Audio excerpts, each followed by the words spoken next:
Assalamualaikum. Alhamdulillah, kita teruskan di bawah susunan giliran menjawab bagi kementerian-kementerian, Kementerian Pendidikan. Dan seterusnya saya mengingatkan supaya Yang Berhormat para menteri dapat mematuhi syarat penentuan masa yang telah dikeluarkan pada pagi tadi. Silakan. Bismillahirrahmanirrahim. Assalamualaikum warahmatullahi wabarakatuh dan salam sejahtera. Tuan Sri Di-Pertua, terlebih dahulu saya ingin mengucapkan tahniah kepada Yang Amat Berhormat Perdana Menteri atas pembentangan Pelan Rancangan Malaysia ke-12 di Dewan Yang Mulia ini yang bertemakan Keluarga Malaysia Makmur, Inklusif dan Mampan. Rancangan ini adalah sejajar dengan semangat keluarga Malaysia beraspirasikan wawasan kemakmuran bersama 2030 dan agenda pembangunan mampan 2030. Bagi pihak seluruh keluarga Kementerian Pendidikan Malaysia, saya mengambil kesempatan ini mengucapkan setinggi-tinggi penghargaan dan terima kasih atas keprihatinan kerajaan yang telah mengambil kira pandangan dan syur KPM dalam rangka RMK 12. Ahli-ahli yang berhormat senator sekalian, tahun 2020 dan 2021 merupakan satu tempoh yang amat mencabar bagi sektor pendidikan. Cabaran getir pandemik COVID-19 yang bermula pada Mac 2020 telah mengakibatkan pembelajaran lebih 5 juta orang murid terkesan. Selain itu, hampir 500,000 orang warga pendidikan telah melalui fasa perubahan dalam pendekatan pengajaran dan pembelajaran. Syukur Alhamdulillah, minggu ini merupakan minggu ketiga pembukaan sekolah secara berfasa setelah sekolah ditutup untuk satu tempoh yang panjang. Pembukaan semula sekolah ini membolehkan murid yang telah lama renggang dengan persekitaran persekolahan bersemuka kembali semula ke sekolah. Melalui kerangka pembukaan sekolah yang komprehensif, KPM committed untuk memastikan sesi persekolahan ini berjalan dalam keadaan teratur dan selamat. Tuan Sri Yang Di-Pertua, sebelum saya mengulas perkara yang telah dibangkitkan oleh ahli-ahli yang berhormat senator, secara ringkas saya ingin memaklumkan kepada Dewan Yang Mulia ini berhubung prestasi pelaksanaan pembangunan KPM sepanjang tempoh RMK 11. Secara keseluruhannya, kerajaan telah pun memperuntukkan kepada KPM sebanyak 11.308 bilion ringgit di bawah peruntukan pembangunan sepanjang RMK 11. Dari segi prestasi perbelanjaan pembangunan, sehingga 31 Disember 2020, KPM telah membelanjakan 10.98 bilion ringgit, iaitu 96.37% daripada keseluruhan siling yang diperuntukkan sepanjang RMK 11. Tuan Sri Di-Pertua, seramai 18 orang ahli yang berhormat senator telah menyentuh perkara berkaitan KPM semasa perbahasan RMK 12, iaitu bermula pada 12 hingga 18 Oktober yang lepas. Saya amat menghargai semua pandangan, teguran serta cadangan yang telah pun dikemukakan oleh ahli-ahli yang berhormat senator. Saya mulakan dengan penjelasan berkaitan infrastruktur pendidikan. Ahli-ahli yang berhormat senator Datuk Paul Igai, Tuan Robert Lau Hui Yu, Puan Rita Sarima Patrick Insol dan Datuk Johannes Abdul Aziz ada membangkitkan perkara berkaitan sekolah yang mempunyai bangunan daif. Untuk makluman ahli yang berhormat senator, penetapan projek pembangunan semula atau menaik taraf bangunan sekolah yang daif adalah berdasarkan analisis skor grade impact bagi menentukan tahap keadaan komponen fizikal atau fasiliti bangunan di sekolah. Skor ini mempunyai 7 tahap skala.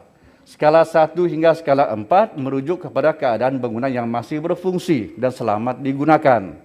Manakala skala 5 adalah bangunan yang dilaporkan oleh pihak sekolah sebagai tidak selamat dan memerlukan penyelenggaraan. Skala 6 pula merujuk kepada bangunan yang tidak selamat dengan pengesahan daripada pihak teknikal, pejabat pendidikan daerah atau jabatan pendidikan negeri. Sementara skala 7 merujuk kepada bangunan yang tidak selamat dengan pengesahan daripada Jabatan Kerja Raya, JKR.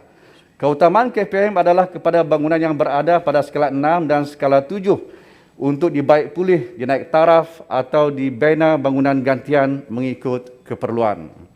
Sepanjang rancangan Malaysia ke-11 dan rancangan Malaysia ke-12 Rolling Plan 1 tahun 2021, sejumlah 4.397 bilion ringgit telah diluluskan untuk menaik taraf dan membangunkan semula 879 buah sekolah yang mempunyai bangunan daif di seluruh negara. Untuk maklumat ahli-ahli yang berhormat Senator, dalam RMK 11 sebanyak 293 projek dengan kos berjumlah 1.765 bilion ringgit bagi menaik taraf dan membangun semula sekolah yang mempunyai bangunan daif di Sarawak telah diluluskan. Manakala dalam RMK 12 Rolling Plan 1 tahun 2021 sebanyak 59 projek dengan kos berjumlah 402.71 juta ringgit telah pun diluluskan. Ahli yang berhormat Senator Datuk Isa Abdul Hamid ada menyentuh tentang cadangan naik taraf sekolah komprehensif K9 serta K11. KPM sentiasa komited dalam pengoperasian dan penyelenggaraan sekolah komprehensif K9 serta menaik taraf sekolah K9 ke K11. Langkah ini bertujuan untuk menggalakkan peluang pembelajaran sepanjang hayat dan memastikan akses yang sama ke semua peringkat pendidikan.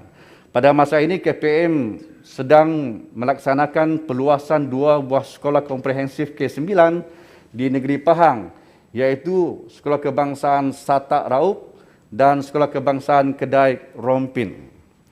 Peluasan tersebut melibatkan pembinaan bangunan tambahan bagi bilik darjah, makmal, bengkel dan bilik khas. Projek pembinaan bangunan tambahan ini dijangka siap pada tahun 2022. Untuk makluman ahli yang berhormat Senator, KPM juga merancang untuk menaik taraf sekolah komprehensif K9 untuk menjadi sekolah model khas komprehensif 11. Pewujudan sekolah K11 akan membolehkan murid mengikuti pendidikan selama 11 tahun, iaitu 6 tahun di peringkat rendah dan 5 tahun di peringkat menengah dalam sekolah dan pentadbiran yang sama. KPM telah mengenal pasti 6 sekolah yang berpotensi untuk dinaik taraf menjadi sekolah K11. 5 daripadanya adalah sekolah yang telah melaksanakan program sekolah K9, manakala sebuah lagi adalah sekolah kebangsaan. Kriteria yang diambil kira untuk pelaksanaan sekolah K11 adalah ketersediaan tanah, kemudahan infrastruktur dan ketekalan enrolment murid. KPM turut mengadakan sesi libat urus bersama-sama pemegang taruh bagi memastikan perancangan pembangunan dan pelaksanaan K11 dapat dilaksanakan dengan jayanya. Berhubung pertanyaan ahli yang berhormat Senator Tuan Robert Lau Hui Yu berkaitan sekolah padat di Sibu Jaya, Tan Sri Pertua, izinkan saya barangkali kalau senator yang tak ada dalam jam, saya akan jawab secara bertulis. Sedikit, Tan Sri Pertua mau penjelasan. Terima kasih Tan Sri. Saya mohon penjelasan di peringkat kementerian. Saya ada bertanya tentang status sekolah K9 SK Hendrop di Gomusang. Pada asalnya dicadangkan untuk K9, tapi tak dibuat langsung. Adakah status itu masih wujud atau ditangguh atau dibatal? Di sekolah orang SK, asli? Ya, sekolah orang asli SK Endrop di Gomusang. Sila. Saya akan semak nanti Yang Berhormat Tan Sri dan saya akan bagi maklumat secara bertulis. Untuk pengetahuan ahli-ahli yang berhormat, kita bercadang untuk menyenaraikan item atau perkara-perkara penting dalam sesuatu kementerian yang YB telah bangkitkan. Kita bawa ke sidang jawatankuasa masing-masing, tapi kita pilih item atau perkara yang penting. Dan di situ nanti kita akan pertaruhkan kepentingan itu kepada kementerian apabila mereka dipanggil untuk bersemuka. InsyaAllah. Ya. Berhubung pertanyaan ahli yang berhormat Senator Tuan Robert Lau Hui Yu, ada yang berhormat Senator? Senator Robert, ada? Ada. Oh, tak ada. Tidak ada. Baik. Saya akan jawab secara bertulis. Ya. Ahli yang berhormat Senator Datuk Isa Abdul Hamid ada membangkitkan tentang pembinaan dewan dan asrama di Kolej Tingkatan 6 Pontian. Untuk makluman ahli yang berhormat Senator, KPM komited dalam usaha menyediakan prasarana dan kemudahan infrastruktur pendidikan kepada semua murid di seluruh negara. Bagi tujuan ini, KPM sentiasa memantau dan mengkaji keperluan membina infrastruktur tambahan seperti dewan sekolah berdasarkan syarat-syarat sedia ada. Berkenaan kemudahan asrama, KPM mendapati sebahagian besar pelajar Kolej Tingkatan 6 Pontian tinggal di sekitar Bandar Pontian dan tidak jauh dari kawasan sekolah. So, hubungan dengan itu, KPM berpandangan bahawa buat masa ini tiada keperluan yang mendesak untuk pembinaan asrama di Kolej Tingkatan 6 Pontian. KPM sentiasa prihatin untuk membantu sekiranya terdapat murid-murid Kolej Tingkatan 6 yang mengalami masalah penginapan. Sekiranya terdapat murid Kolej Tingkatan 6 yang memerlukan kemudahan asrama, mereka akan ditempatkan di asrama harian di sekolah sekitar seperti di SMK Datuk Penggawa Barat. Jadi maknanya yang berhormat kita tak perlu risaulah kalau ada mana-mana pada kita yang benar-benar memerlukan asrama yang menghadapi masalah penginapan, kita akan usahakan. Ini adalah alternatif yang kita ada buat masa ini. Ahli yang berhormat Senator Datuk Razali Idris ada bertanya tentang status pembinaan pejabat pelajaran daerah PPD Marang. Untuk makluman ahli yang berhormat Senator, projek PPD Marang Terengganu telah diluluskan dalam rancangan Malaysia ke-11 Rolling Plan 1 tahun 2016 dengan kos berjumlah 10.5 juta. Walau bagaimanapun, projek ini menghadapi masalah dari aspek kegagalan kontraktor memenuhi prestasi kemajuan kerja. KPM telah mengambil tindakan segera untuk menyelesaikan masalah berkenaan dengan mempercepatkan proses pelantikan semula kontraktor baharu tanpa berkompromi dengan prosedur dan kualiti yang ditetapkan. KPM terus memberi perhatian kepada status pembinaan projek yang terbengkalai. Ahli yang berhormat Senator Datuk Bobby Afan. Tan Sri, saya nak minta sikit lagi penjelasan tentang soalan saya. Yang berhormat Timbalan Menteri, sebenarnya Jabat Pendidikan Marang ni dah tergendala lebih setahun. Jadi dah 2 menteri yang berhormat Tan Sri Speaker. Jadi dalam soalan saya tu, saya nak tahu sebenarnya bila lantikan kontraktor dan bila nak buat, pasal dia dah 70% Tan Sri, dah ada kecurian, dah ada wire-wire, dah ada yang dah dicabut dah. Kita risau nanti akan kembali kepada asal balik. Jadi ini saya nak minta Timbalan Menteri bagi jawapan yang tepat bila untuk diteruskan. Adakah dalam Saya dah maklumkan tadi Bapak Tan Sri Dewan, kita dalam proses pelantikan semula. Sekarang ini dalam proses pelantikan semula kontraktor baharu untuk meneruskan projek ini, dan kita akan pastikan ianya akan dapat dilaksanakan secara cepat. Mungkin terbaik juga sebab dikatakan kecurian sedang berlaku, Jabatan Pendidikan mengambil tindakan setempat di kawasan tersebut. Kita mengambil maklum tentang aduan soal kecurian dan sebagainya tadi, yang berhormat Senator dan saya akan pastikan nanti pihak yang terlibat boleh note apa yang saya cakap, boleh note. Saya di Marang. InsyaAllah nanti saya akan ambil maklum. Kita akan ambil maklum. Terima kasih. Ahli yang berhormat Senator Datuk Bobby Afan Swan, ini sahabat saya. Mencadangkan agar Kolej Vokasional Pendidikan Khas dibina di bahagian pantai barat Sabah. Dalam konteks pembinaan sekolah baharu, KPM sentiasa mendapat input dan cadangan daripada Jabatan Pendidikan Negeri. Seterusnya, KPM akan melaksanakan analisis keperluan pembinaan sekolah baharu secara terperinci.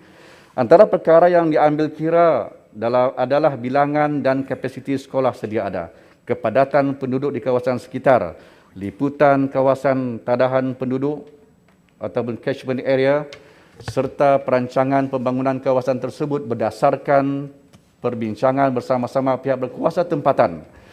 Permohonan ini tertakluk kepada pertimbangan serta kelulusan agensi pusat dengan mengambil kira keutamaan dan kedudukan kewangan semasa kerajaan. Ahli yang berhormat Senator Datuk Johannes Abdul Aziz. Ada? Yang berhormat Senator? Ada. Turut menyentuh tentang penyelenggaraan rumah guru.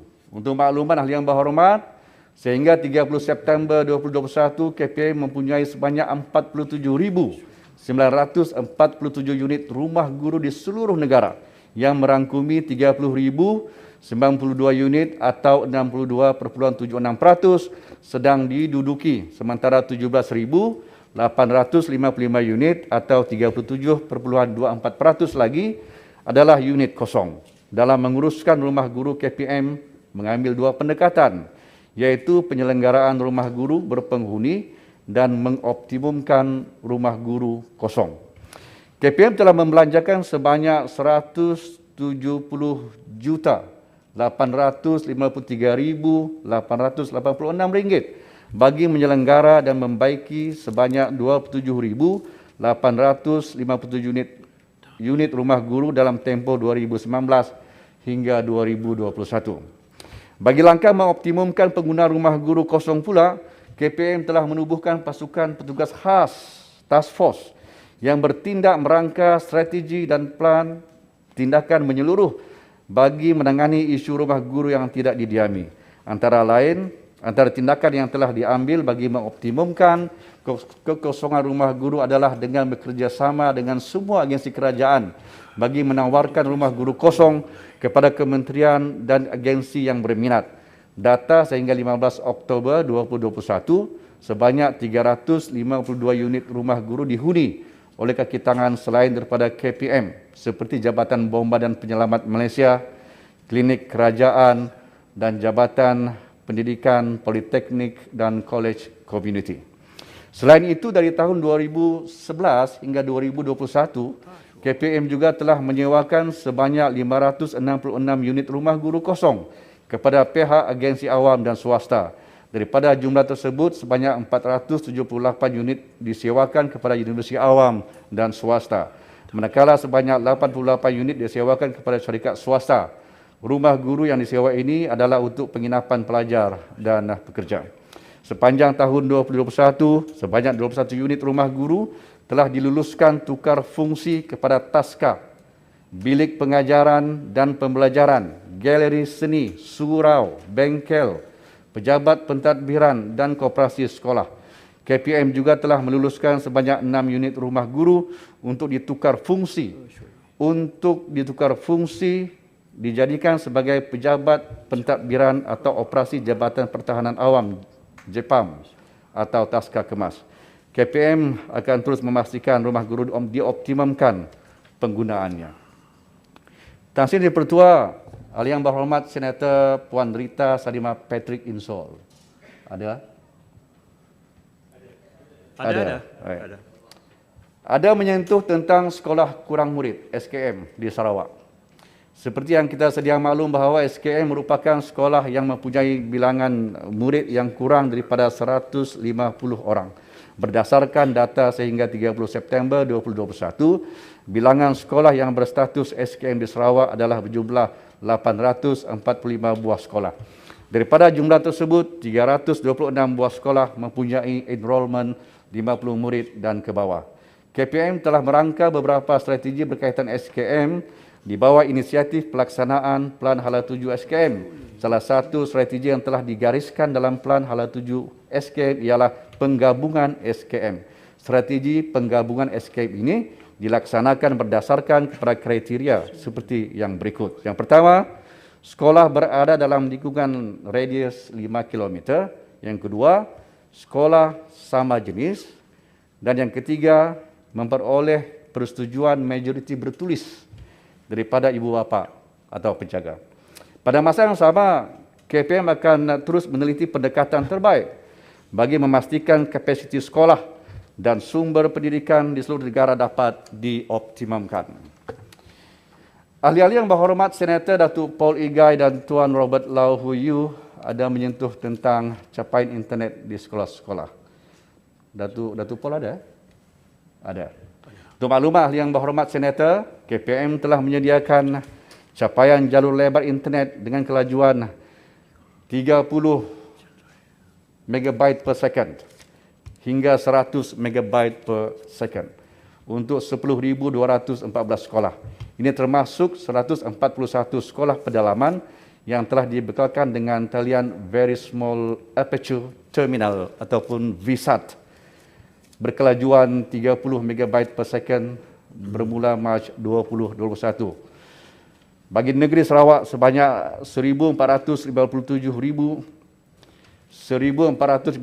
daripada 1,458 sekolah telah disediakan capaian internet. Sebuah lagi sekolah yang baru beroperasi pada tahun 2021 akan dibekalkan dengan internet bermula tahun 2022. Dalam usaha untuk memastikan capaian internet di sekolah KPM terus dipertingkatkan, KPM sedang bekerjasama dengan Unit Pemodenan, Tadbiran dan Perancangan Pengurusan Malaysia ataupun MAMPU bagi mengenal pasti pendekatan terbaik. Ini termasuklah penyediaan rangkaian bersepadu KPM yang berlandaskan 3 prinsip utama, iaitu bersesuaian dengan tujuan, fit for purpose dengan izin, kekal relevan pada masa hadapan, future proof, dan penyelesaian yang holistic solution dengan izin Tan Sri. Rangkaian bersepadu KPM ini dijangka dapat mula dilaksanakan pada pertengahan tahun 2022. Ahli Yang Berhormat Senator Datuk Jeffrydin Haji Atan, ada yang berhormat Datuk? Maaf, depan-depan. Ada membangkitkan tentang perancangan KPM dalam membuka semula sesi persekolahan secara bersemuka.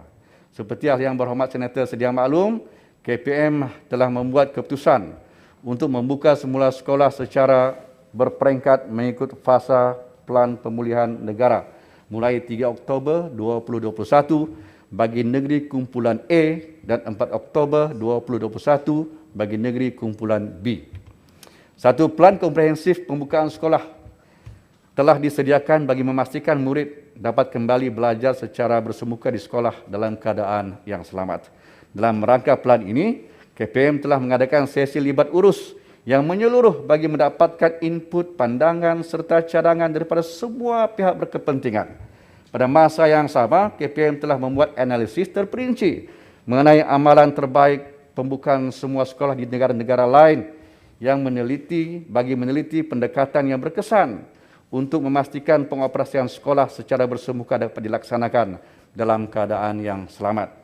Semua input serta dapatan analisis daripada sesi libat urus tersebut telah dipertimbangkan oleh KPM dalam menyediakan pelan komprehensif pembukaan semula sekolah. Pelan ini kemudiannya diperincikan bersama-sama Kementerian Kesihatan Malaysia dan Majlis Keselamatan Negara dan serta diselarikan dengan Pelan Pemulihan Negara. Untuk makluman Ahli Yang Berhormat Senator, KPM akan terus mengadakan sesi penerangan serta libat urus dengan pihak berkepentingan termasuk juga ibu bapa dan penjaga. Sama ada melalui media massa atau melalui pihak sekolah sendiri. Dengan ini KPM dapat memberikan penjelasan terperinci dari semasa ke semasa untuk terus meningkatkan keyakinan ibu bapa dan penjaga supaya dapat menghantar anak-anak mereka ke sekolah, insya-Allah. Tan Sri Pertua. Tan Sri Yang Tua, mohon penjelasan sedikit. Ya bolehlah sebab masa dah berjalan lagi. Silakan. Boleh. Yang Berhormat Tuan Menteri, saya difahamkan bahawa sesi persekolahan akan dilanjutkan sehingga Mac 2022 untuk penghabisan sesi.